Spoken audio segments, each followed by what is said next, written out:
Hello বন্ধুরা, কেমন আছো? আশা করি ভালো আছো। দেখতেই পাচ্ছ আমি এখানে হাইব্রিড মাগুর নিয়ে নিয়েছি। অবশ্য ওখানে মাগুর মাছ নিয়ে এসেছিলাম বাড়িতে, মানে মোরাই ছিল। বেশ মাছগুলো বেশ ভালো আর খেতেও খুব স্বাদ হয়। অবশ্য মাগুর মাছ খাওয়া ভীষণ উপকার। আমি অবশ্য বাড়িতে এনে মাগুর মাছের মাথাগুলো ফেলে দিয়েছি। মাগুর মাছের মাথা কেউ খেতে চায় না, সেই কারণে। যাই হোক, আমি এখন দেখো কড়াই বসিয়ে দিয়ে দিয়েছি। দেরি না করে মাগুর মাছটা ভালো করে কেটে ধুয়ে বেছে নিয়ে নিলাম। নিয়ে এখন আমি কড়াইটাকে ভালো করে গরম করে নেবো। অলরেডি মাগুর মাছের ঝাল হবে, আর মাগুর মাছের ঝাল আলু দিয়ে করব। আর খেতেও খুব স্বাদ মাগুর মাছটা। আর মাগুর মাছটা কিন্তু বেশ বড় বড় ছিল, খুব ছোট বলা যাবে না। এই দেখো মাছগুলো দেখেছো। এবার আমার কড়াইটা অলরেডি গরম হয়ে গেছে, আমি এইভাবে দেবো। অবশ্য মাগুর মাছগুলো কিন্তু একটু ফোটে। এই দেখো, দেখেছো? এই অবশ্য জালে পেয়েছে মাগুর মাছ। এখন তাড়াতাড়ি করে কী করব, কেটে বেছে নিয়ে নিয়েছি। মাগুর মাছের ঝাল তৈরি হবে, ভালো করে মাছগুলো ভেজে নেবো লাল লাল করে। এবার এইভাবে করে পাঠিয়ে দেবো। অবশ্যই খুন্তি দিয়ে দিচ্ছি, আপনারা চাইলে হাত দিয়ে দিতে পারো, অসুবিধা নেই। কিন্তু একটু দেওয়ার সময় একটু খেয়াল রাখতে হবে যাতে ছুটে না আসে গায়ে, সেইটুকু খেয়াল রাখতে হবে। এভাবে একটু খেয়াল রাখতে হবে। যাই হোক, আমি মাছগুলো এবার দিয়ে দিয়েছি। এবার আমি কিছুক্ষণের জন্য মাছগুলো ভালো করে গ্যাস থেকে বাড়িয়ে দেবো। গ্যাস থেকে বাড়িয়ে দিয়ে মাছগুলো ভালো করে ভেজে নেবো, লাল লাল করে একটু ভেজে দেবো মাছটা আমি তার আগে। নাহলে মাছগুলো ভীষণ ফুটছে, সেই কারণে আমি একটু মাছগুলো ঢাকা দিয়ে দিলাম। এবার গ্যাস থেকে বাড়িয়ে দিয়েছি। এবার গ্যাস থেকে বাড়িয়ে দিয়ে ভালো করে মাছটা ভেজে নেবো। অলরেডি এবার দেখে নিচ্ছি যে মাছটা হয়ে গেছে কি না। না, আমার মাছটা অনেকটা হয়ে গেছে, কিন্তু আমি একবার দেখে নেবো মাছটা উল্টানো যায় কি না।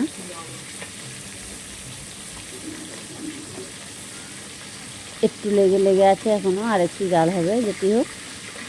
আর মাগুর মাছ যতই কড়াই গরম করো না কেন, অনেক সময় কড়াইয়ের মধ্যে লেগে যায়। সেই দিকে একটু মাছটা ভাজার চেষ্টা করবে, না হলে মাছটা ভেঙে যাবে।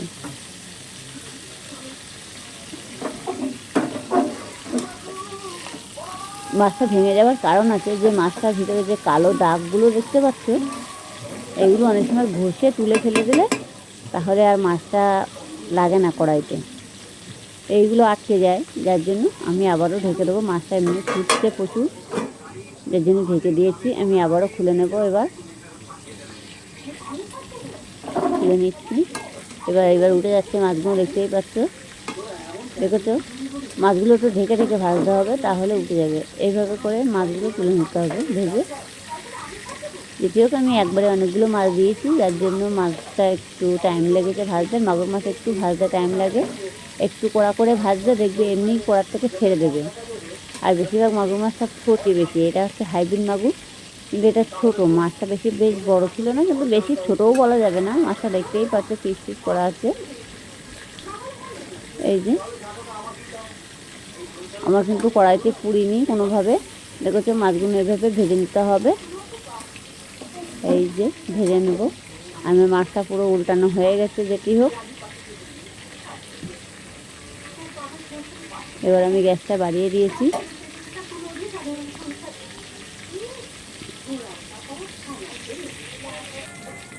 আমি পিঠটা পুরো ভালো করে ভেজে নেব। এবার দেখছি যে আমার মাছটা হয়ে গেছে কিনা।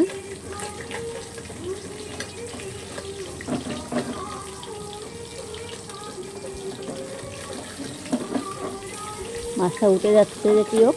মাছটা এবার আমি তুলে নেব।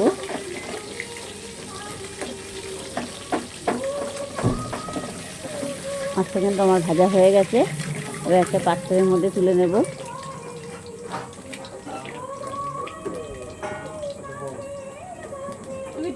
তুলে নিয়ে নিয়েছি। একবারে মাছগুলো পুরো উঠে গেছে। এবার কড়াইতে যেগুলো লেগে থাকবে সেটাকে আমি খুন্তি দিয়ে তুলে ফেলে দেবো আর কি।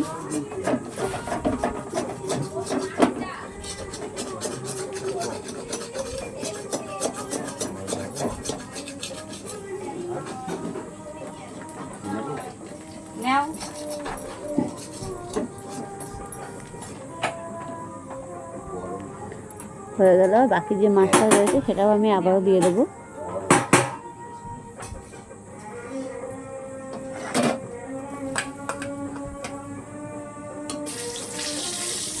এই যে দিয়ে দিচ্ছি।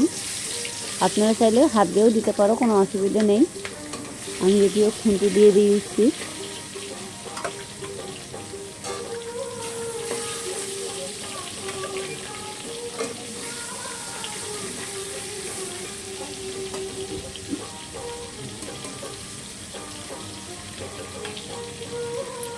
হয়ে গেল মাছগুলো দেওয়া। এবার আমি ঢেকে দেবো। এবার মাছগুলো কমপ্লিট, মাছগুলো দেওয়া হয়ে গেছে, দেখতেই পাচ্ছ। গ্যাসটাকে বাড়িয়ে দিলাম।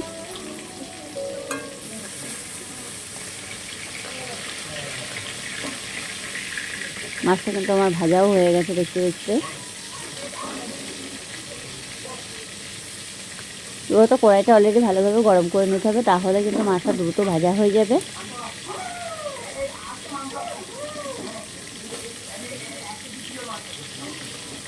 আর এমনি মাছগুলো ভীষণ ফোটে, সেই বুঝে একটু ভাজতে হবে।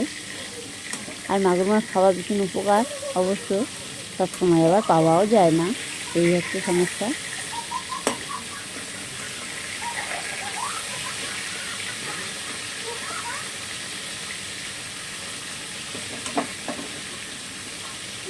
উল্টানো হয়ে গেল মাছগুলো আমার।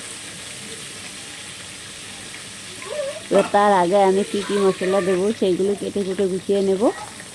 আলু কেটে নিয়েছি, পেঁয়াজ কেটে নিয়েছি, টমেটো কেটে নিয়েছি। আমি মাছগুলো তার আগে তুলে নিই, তারপরে আপনাদের মানে ছবিগুলো, ভুল বলছি, ছবিগুলো বলছি কেন, আমি সেগুলো সামনে নিয়ে আসবো।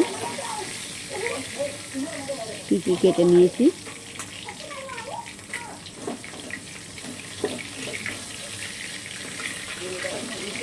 মাছগুলো পুরো চিপকে যাচ্ছে কড়ার ভিতরে, মানে আটকে যাচ্ছে আঠার মতো। যাই হোক, মাছগুলো কিন্তু আমার ভাজা হয়ে গেছে, আমি এখন তুলে নিয়েছি। এবার বাকি কী কী দেবো মশলা সেটাও আপনাদেরকে দেখাবো, আর কী কী সবজি দিচ্ছি সেটাও দেখিয়ে দেবো। বলছি সবজি বলে কিছুই না, আলু দেবো খালি, আলু দিয়ে ঝাড়বে। আপনারা চাইলে শুধুও করতে পারো, কোনো অসুবিধা নেই। এবার আমি গোটা জিরে ফোড়ন দিলাম।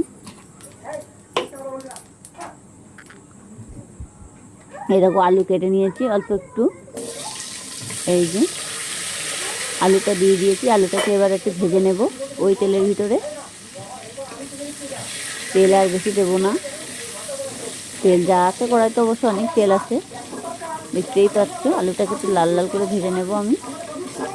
অল্প একটু লবণ দিয়ে আলুটার ভিতরে দিয়ে ভেজে নেব।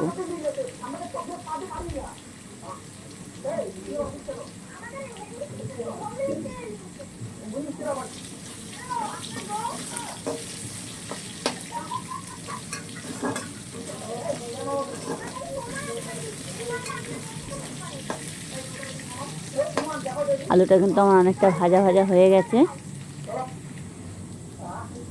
লাল লাল ভাব হয়ে গেছে, দেখতেই পাচ্ছ। লবণ দিয়ে দিয়েছি। আমি আবারও নাড়াচাড়া দেবো আলুগুলো।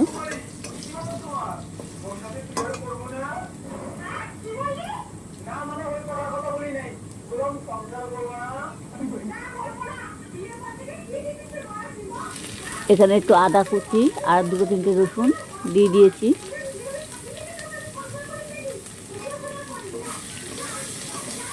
আলুটা তোলার কোনো দরকার নেই, এর মধ্যে দিয়ে ভালো করে ভেজে নিতে হবে, যাতে কাঁচা গন্ধ ভাবটা না আসে, সেরকমভাবে ভাজতে হবে।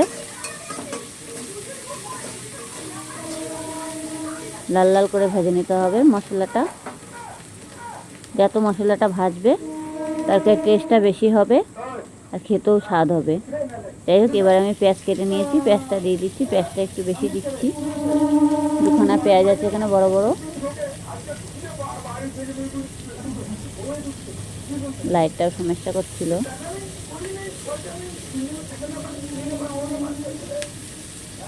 টমেটো দিয়ে দিয়েছি দুখানা, আর কাঁচা লঙ্কা দিয়েছি অল্প,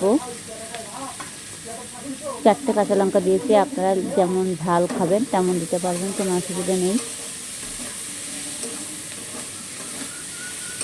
এবার এটাকে ভালো করে নাড়তে হবে, অলরেডি পুরো ভাজা ভাজা করে ফেলতে হবে নেড়ে।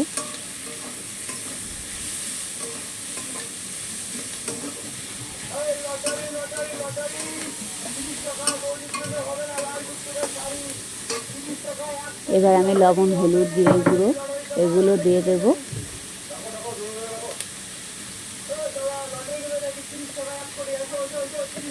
লবণ দিলাম, এবার হলুদের গুঁড়ো দেব।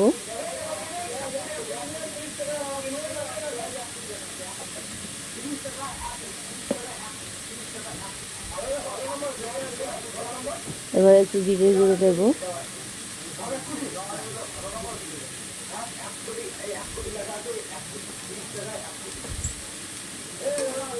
এবার এটাকে ভালো করে নাড়তে হবে, লাল লাল করে ফেলতে হবে নাড়াচাড়া দিয়ে।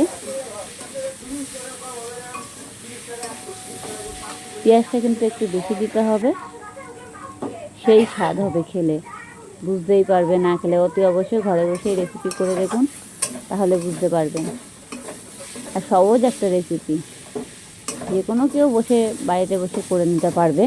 ভিডিওটা পুরোপুরি দেখবেন, টেনে টেনে দেখবেন না, তাহলে কিছুই বুঝতে পারবেন না।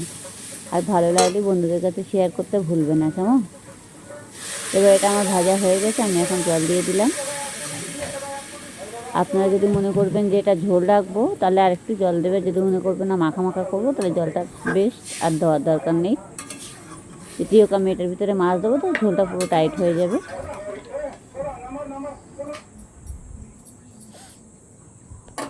এখন আমি ঢাকা দিয়ে দেব।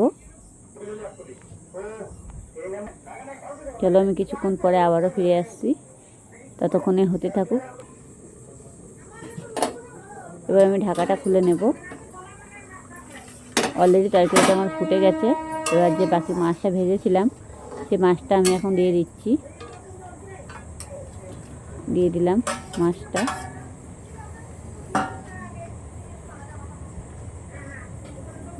মাছটা দিয়ে এভাবে ভালো করে পাতিয়ে দিতে হবে।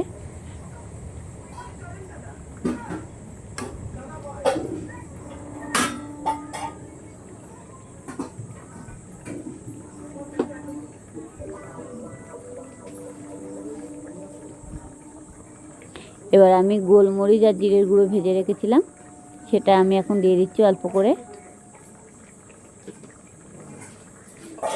তোমাদের ঘরে যদি থাকে সেটা দিতে পারো, না থাকলে না দিও, কোনো ব্যাপার নেই। এটা দিলে পরে কী হবে, ভাজা মশলাটা তরকারি টেস্টি হবে, আর গন্ধটাও ভালো লাগবে, খেতেও খুব ভালো লাগবে। এবার আমি কিছুক্ষণের জন্য আবারও ঢাকা দিয়ে দেব।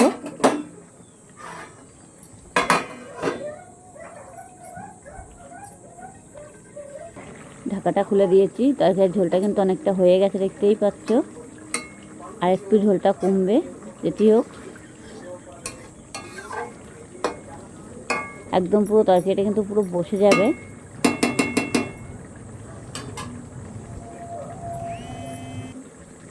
তো তরকারির ঝোলটা অলরেডি দেখতেই পাচ্ছ হয়ে গেছে। দেখতেই পাচ্ছ আমার ঝোলটা কিন্তু অলরেডি হয়ে গেছে। এবার কিন্তু আমি একটা পাত্রে ঢেলে নেব। অলরেডি ঝোলটা বেশি মারবো না। অবশ্য দেখো আমার পাত্রে ঢালা হয়ে গেছে। ভালো লাগলে লাইক কমেন্ট করতে ভুলবে না, কেমন? বাই, টাটা, আবার পরে দেখা হবে।